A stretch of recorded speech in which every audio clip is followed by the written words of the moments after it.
Welcome everyone to this beautiful Sunday, January 12th, to the North Chapel.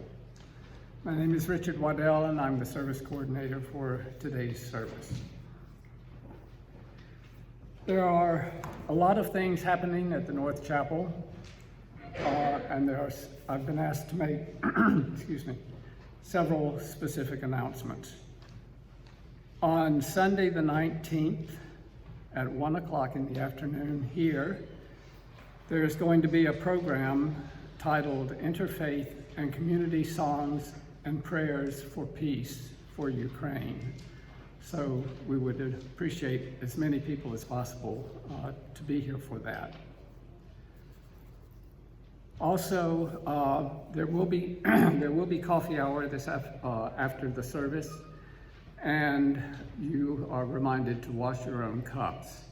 Also, we want to remind people that we need volunteers to bring goodies and to help make the coffee. So if you're interested in that, see Mary Blanton. Are there any other announcements? Oh, yes, there's one more. Next Sunday on the 19th, please join Joel and Leon after church for a service in the parlor for a quick roundtable discussion about racial justice at North Chapel, and everyone is welcome to do that. The opening words are by Kim Stafford. What is beauty for? Sunset searing my soul without thought or plan. Dawn green beauty, bee hum honey. Stone in hand, so silky, the long sea worked centuries to ravish. And what for pain? Thorn in the heart for my hurt child. Dumb ache for my brother gone. 30 years. Slow burn of disgrace when I fell at what I am to do, to see my country bruised and torn. So make good things a song, a kind act, a friendship. Feed on beauty at every turn. And to make truth, feed on sorrows. Gnash their salty structures. Bite their bitter mind.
Hello, I am Kate Johnson, and today I am going to share with you a mother's love story.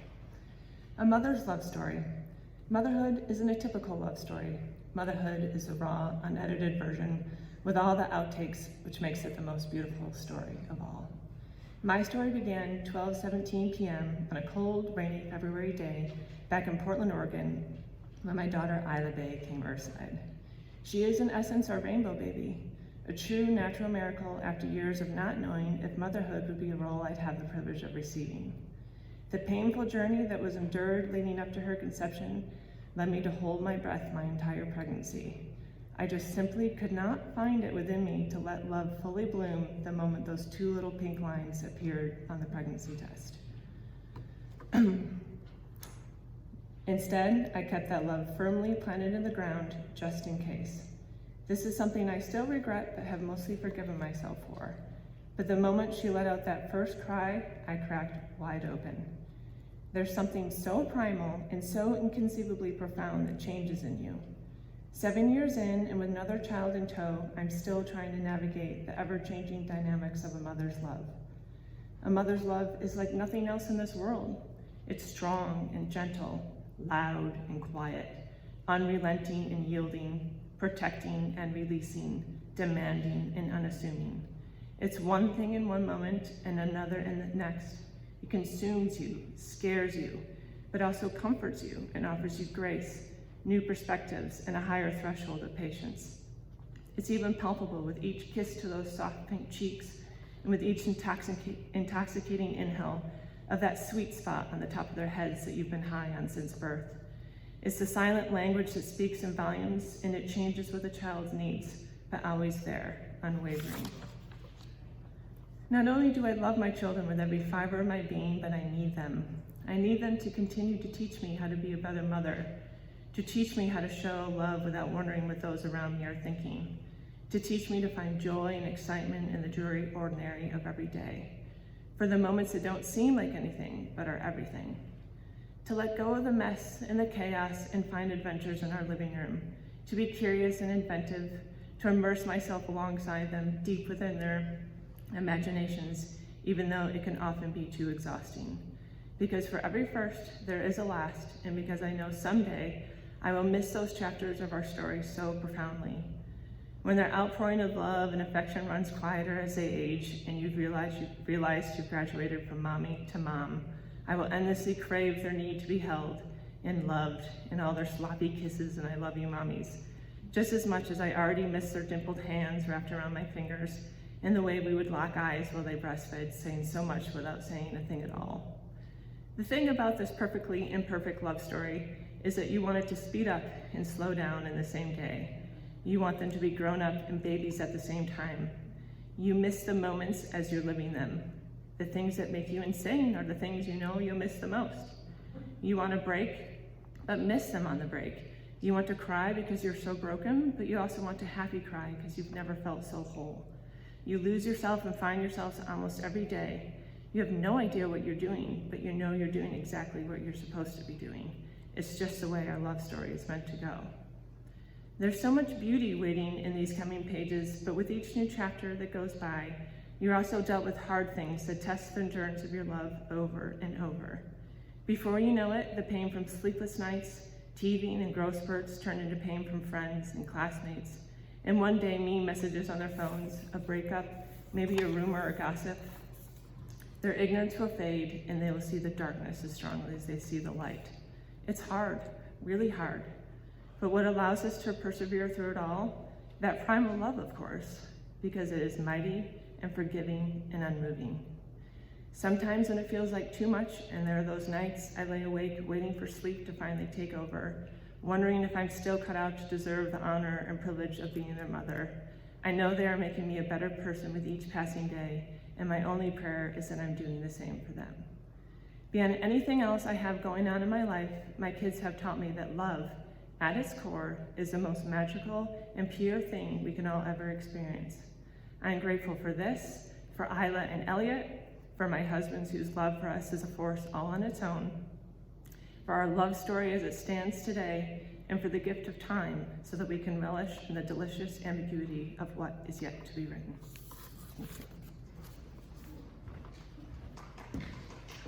Thank you.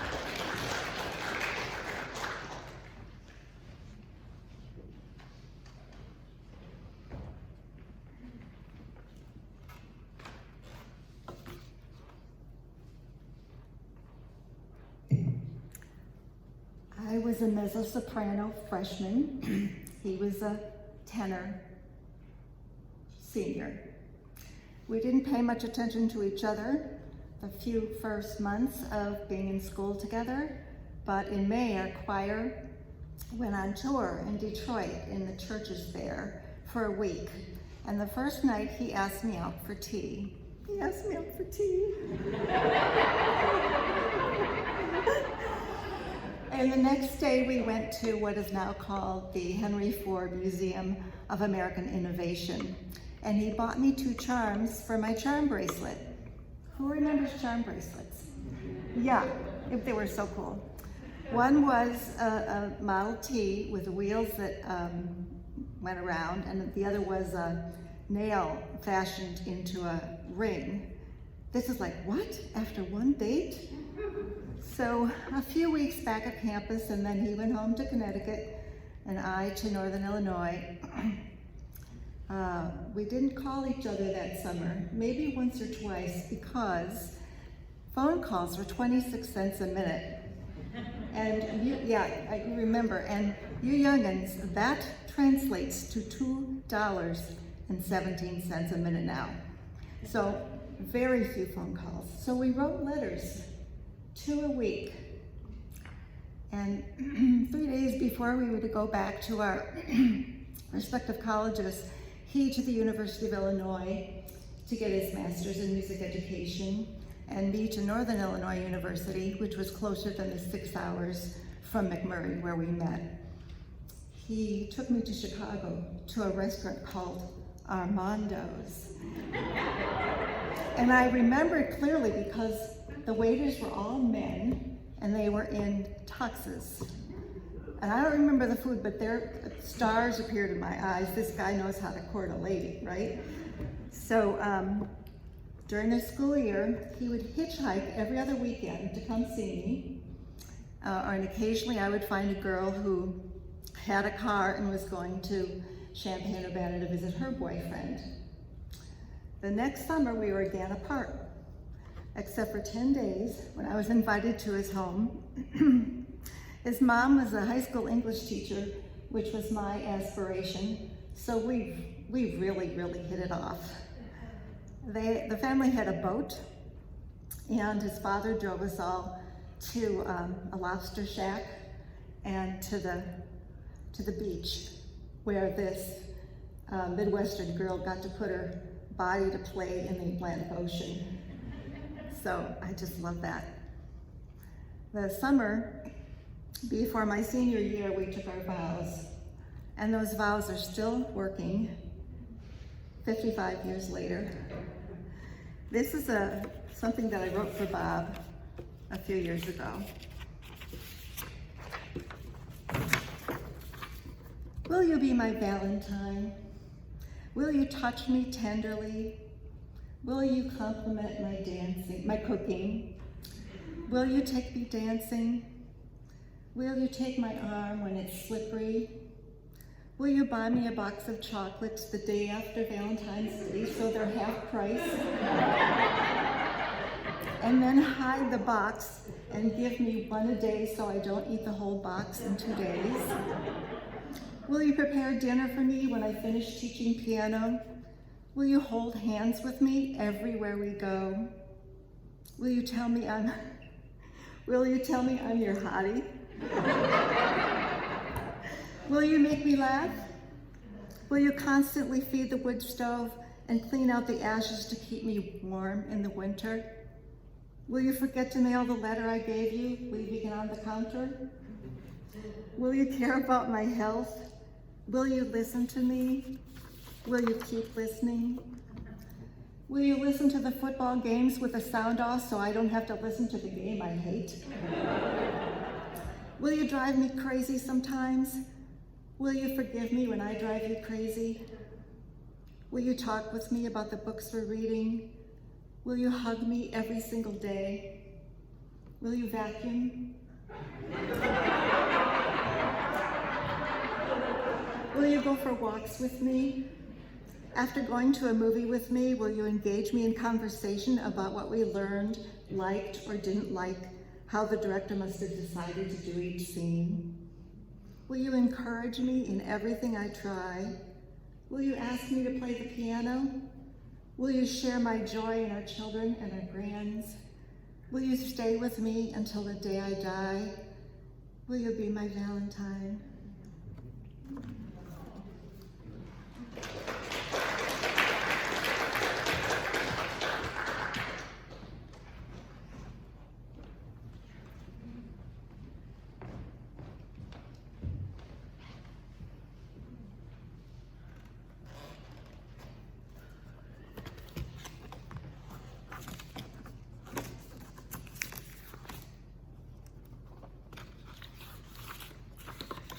I'm Joanna Long, and Norwood, my husband, is over there with my daughter Betsy, who I didn't mention in what I'm to say. But I couldn't do without her. I'm to talk about love, I said. What kind of love? Norwood asked. Personal? Philosophical? How about poetic, he said. We've been having conversations like that for almost 70 years, since Marion, my college roommate, took me home for Thanksgiving. Next evening, her high school friends crowded in, Norwood last, roaring in the door. Marion flung over his shoulder. She was roaring too. Then, having just met, the two of us found a quiet corner in the kitchen where we began playing with words and ideas. A bit of elementary physics thrown in. And unlike most boys, Norwood didn't do all the talking. The next summer, Norwood and Marion came to Vermont to hike with me and my brother Will, Camel's Hump to Mount Abraham. Will and I had walked the same route, south to north, in 1953 in glorious weather. 1954 featured 3 hurricanes. The middle one delivered cold showers and fog throughout our 4-day hike. My mother met us with a thermos of hot soup, maternal love. Driving home to Pomfret, we stopped in Woodstock to report to my beloved great-aunt Anna. She peered into the back seat where I sat between Norwood and Marion. Now, when we set out, Norwood had been in the middle. And Anna looked straight at Marion. Marion, are you and Joe still friends? Oh, yes, said Marion. And we were. She was our maid of honor, and we are. Friendly love. And now I'm going to skip from that romantic beginning, which is represented by that picture that was a year or two later, past most of the necessary accommodations that even people of goodwill must make when they mesh different backgrounds. Like these 3, which all loomed large long ago. 1, how many blankets must a fevered patient endure? None? Many? Our mothers had differed on that one. The words for color. Mine referred to pigments. His to light, stage lighting, where bastard amber means pink. Besides, it turns out Norwood is colorblind. How do you move a sofa when he on one end is twice as strong as she on the other, and they've already picked it up? Other differences were more significant. We raised 3 children. One of us was more permissive. We took turns paying bills. One of us was more accurate. Still, collaboration became natural. Our various jobs meant each had to cope with hungry children and could cook as needed. While our children were in their teens, we managed to take care of our faraway parents, then of the homes they left. In good time, solving problems together was one of the most soul-satisfying things in our lives. The proof of that pudding came in 1996 with our long longed-for return to Vermont from New Jersey to renovate the farmhouse my parents bought in 1945. But first, we would build a small house on top of a large garage next door. We'd never had a garage in Pomfret, and the barn fell down in 1946. Actually, the barn roof was still on the house, and it didn't leak much yet. My parents had hiked to the house through the snow during their old age. They used a light bulb on an extension cord to keep their car's engine warm. We felt lucky to be able to make another arrangement. Watch out was the classic advice. Building a house together can lead to divorce. But we did like working together. And here were so many details to discuss, not so much negotiating solutions as discovering them. Compromising not so much with each other as with the old house, and with the hill that's still trying after nearly 2 centuries to push that house further down its slope. Actually, the cellar leaked in a new way last winter, and it occurred to me yesterday that maybe the hill has succeeded in moving it just a little bit further, and that might be why it started to leak for the first time. Young love, responsible middle age, productive retirement, and the 4th act of this drama, aging. Aging together.